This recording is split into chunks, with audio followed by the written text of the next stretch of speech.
Hello YouTube, this is Todd again from Solid Shell Security, and I'm back with another Python programming tutorial. This is actually the tutorial I've kind of been building up to. So, this is actually the one that I'm really excited about, and mainly the whole purpose behind the Python programming tutorials is to teach syntax, but to also kind of explain this concept. So, if you guys watch my Python HTTP and FTP series, which was the very first series I did on this YouTube channel, you guys would see where I imported socket. And just as an example, this is what it would look like if you imported it into your IDE. I'm going to comment that out because we're not going to use it. But this is, should probably separate it. This is an example of a library. Or in Python, you'll hear two terms whenever talking to Python programmers. You'll hear library or a module. They're kind of interchangeable. So let's talk about what is a library or a module. Libraries and modules are very useful whenever it comes to programming. Simply because, alright, let's say we want to create a server. Well, in server, and I'll get more into this with another series I'm doing with sockets, but if you don't know what a socket is, just know that it has to deal with networking, connecting a server and a client. So say I want to create a socket. Well, without a library, creating socket, I have to go through like the bare bones of actually, there's just a lot of code that would go into it, and Python might not actually have the materials to do it on such a rather low level in a way to actually manually do it. So people have come along and created what are these libraries or modules, which are shortcuts to do things in programming languages. In Java, they have imports. In C and C++, how you would do it. This is the Python way. And then the C and C++ way, you would include something like stdio.h. That would be the C and C++ way. So basically these are shortcuts that were done in programming, made by somebody else, and they're shortcuts. So instead of actually having to create a socket myself, somebody came along and say, okay, well, I'm going to make a library and I'm going to build in a function that automatically does things for the user. So it provides built-in functions. If you guys remembered in the tutorial where I talked about length, giving the length of a word, and we had a variable word and it was equal to hello, and we put it, so we took length and we gave it the argument of word, and it printed out, or it gave us the result of 5, because that's how many characters are in the word hello. Well, this is the same thing. It's a pre-built function put into Python that somebody made, but it's a little bit different because we didn't have to import something because it was already built into Python itself. So I'm going to show you guys how to make your own library, and this helps a lot with understanding the idea of a library. So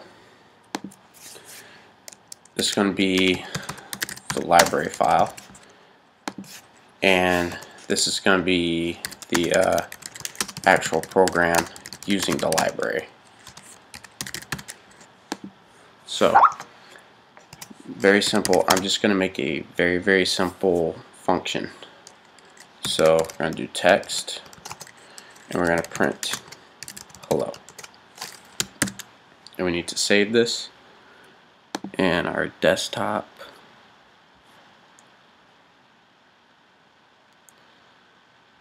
Or wherever is the place where you're storing your tutorial files from, what we've been doing. And this is going to be our lib.py, just as an example. And then over here we are going to import lib. Actually, I should probably change the file name because there might already be a library named that. So we're going to make this libhello.py, and we're going to import it here. And for this to work on this scale, for this to work, it has to be in wherever your library is, has to be in the same folder as the actual program that we're going to run. Now, whenever you get to like installing and actually adding libraries and such, that's not necessarily the case because it automatically does some things in the back that you really don't have to know about. But basically, in the Python files, in the folders, there's places for these libraries to go, so that way you don't have to have a folder with every single library for you to program using those libraries. So we're going to import hello, and this may not work because I cannot exactly remember if I have to put hello.py or just import libhello. And then we are going to use this, and this is going to be, name it something cool. Once I find where I need to save it, right here.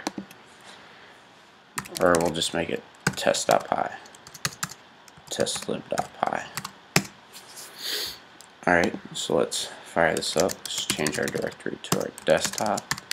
Python tuts, make sure it's in there. Python testlib.py. Alright, text was not defined. So let's try this.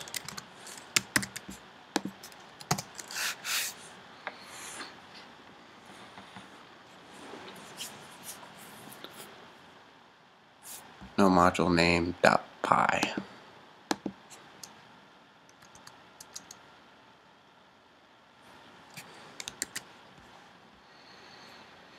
Hold on one second, I'm gonna pause this. Alright, and I'm back, and for you guys that was just like maybe a 1 second delay. So I got it figured out, just kinda something slipped my mind really quick. There are two ways to import stuff into Python. The main way is usually just the first thing that I typed in to the testlib.py file, which is import.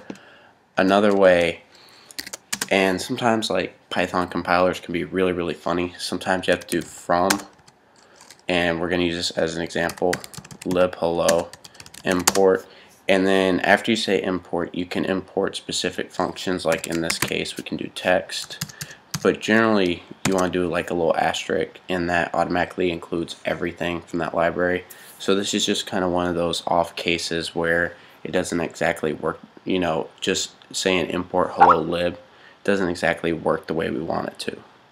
So that's something that as you play with libraries you'll kind of figure out. Like with me, I'll share my code with my friends all the time, and they'll wonder why, as an example, they'll wonder why I always do this to import socket.